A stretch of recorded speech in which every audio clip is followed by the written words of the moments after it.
What's up kapake? Makulimlim ngayon ng araw ng, sige karon, Huwebes? Huwebes yata. Huwebes. Makulimlim, no? Kanina, pag-alis natin, kahit ang haling tapat na tayo naalis. Isa ito sa advantage ng TNVS na 4 wheels ang dala.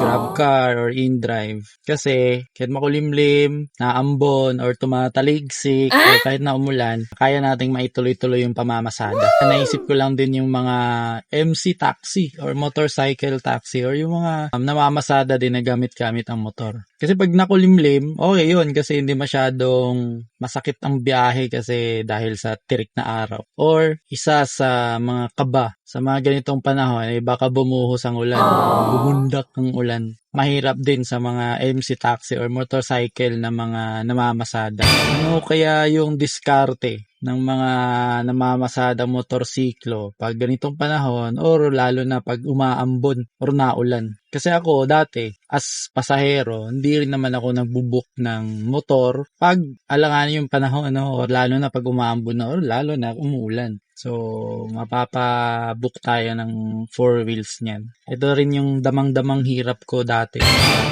Nagmomotor pa ako. Pag naulan talaga, titigil or hindi naalis. Or magbubook na lang ng gano'n, 4 wheels na TNVS. Or pag nabutan ng ulan na nagmomotor, talagang titigil, sisilong. Unlike kung nakasasakyan ka, mabuhos man ang ulan, pwede mo maituloy-tuloy yung biyahe mo. Kaya sa mga kapaki natin na nagmomotor, lalo na yung namamasada, tanong lang, anong diskarte nyo sa mga ganitong panahon? Yung parang uulan, na hindi, makulimlim, or yung naambon na, or lalo na yung umuulan. Anong trip nyo niyan?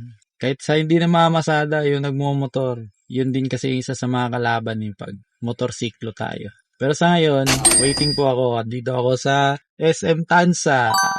Book na in-drive.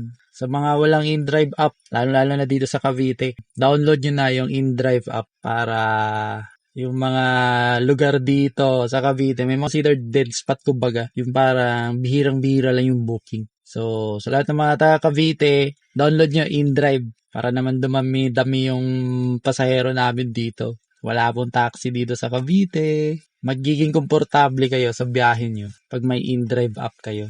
Ganun. Pero usapang ulan, ganitong panahon, usapang makulimlim, usapang naambon, tumataligsik, lalong-lalo na sa nagmomotor. Ingat-ingat at saka comment down below anong diskarte nyo sa mga ganitong panahon.